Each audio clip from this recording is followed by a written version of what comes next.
तो तो ये था। स्कूल एजुकेशन आपकी भरतपुर से हुई जी, शुरुआत? इनिशियल इयर्स ऑफ स्कूल मेरे भरतपुर में ही थे जी। और बहुत अच्छा समय था। फिर अ, बाहर? फिर मैं स्कूलिंग के लिए बाहर गया कैम्ब्रिज।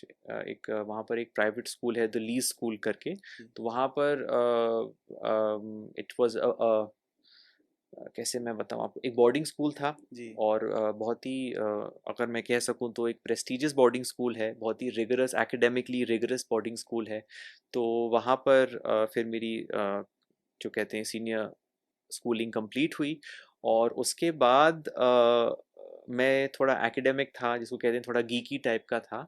तो फिर मैंने कंप्यूटर साइंस और मैनेजमेंट में बीएससी अंडर ग्रेजुएट किया फ्रॉम यूनिवर्सिटी कॉलेज लंदन, जो ओके। अभी भी शायद दुनिया की टॉप 10 एग्जैक्टली। यूनिवर्सिटीज़ में से एक है। तो यूसीएल मेरे लिए बहुत ही स्पेशल जगह है और यूसीएल से मैंने अंडर ग्रेजुएट किया अपना अपना उसमें बीएससी। ऊपर वाले का हाथ रहा तो डिस्टिंक्शन मिला और उसके बाद फिर मैंने प्योर मैनेजमेंट में एमएससी भी किया यूसीएल से। ऊपर वाले का हाथ रहा तो वहाँ मेरिट लिस्ट में नाम आया। जी। और उसके बाद फिर मैंने as an assistant research professor मैंने 2 साल के लिए यूनिवर्सिटी कॉलेज लंदन में ही मार्केटिंग और एंटरप्रेन्योरशिप में मैंने लोगों को पढ़ाया। जी। So it was UCL was my defining moment, my defining space. मेरे मदर का बहुत सपोर्ट रहा और उन्होंने उन्होंने कहा कि जहाँ जाना चाहते हो अपनी यूनिवर्सिटी करने के लिए वहाँ जाओ, और मैंने यूनिवर्सिटी कॉलेज लंदन को चूज़ किया। और आज भी अगर खानादारी की जिम्मेवारियाँ हावी नहीं हो तो मेरा दिल एक असिस्टेंट प्रोफेसर या प्रोफेसर और एक रिसर्च स्कॉलर का ही है और मैं जी। यूनिवर्सिटी कॉलेज लंदन वापस चला जाऊँ। क्या तो बात है। दिस इज़ अ ड्रीम जी। एंड एक दिन ज़रूर पूरी करने की कोशिश करूँगा। दिल मेरा अभी भी यूसीएल में ही है। जी। तो ये तो हुआ। आप भारत की स्कूलिंग देखी आपने, फिर जी। वहाँ की देखी, बेसिक क्या अंतर नज़र आता है अंतर थॉट में? थॉट में एक तो यहाँ पर is a test of memory.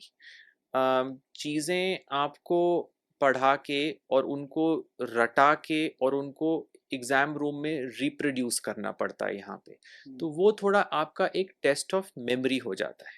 व्हेरेas in the UK it is a test of application. तो आपको ओके। थ्योरीज़, आपको नॉलेजेबल चीज़ें पढ़ाने के बाद वो ये देखते हैं कि आप उनको प्रैक्टिकली एक एग्ज़ाम सिचुएशन में और एक केस स्टडी पे अप्लाई कैसे कर सकते हो। एग्ज़ैक्टली। एप्लीकेशन और प्रैक्टिकलिटी पर वहाँ ज़्यादा महत्व होता है, बट और यहाँ पर ज़्यादा एक मेमोरी का टेस्ट होता है।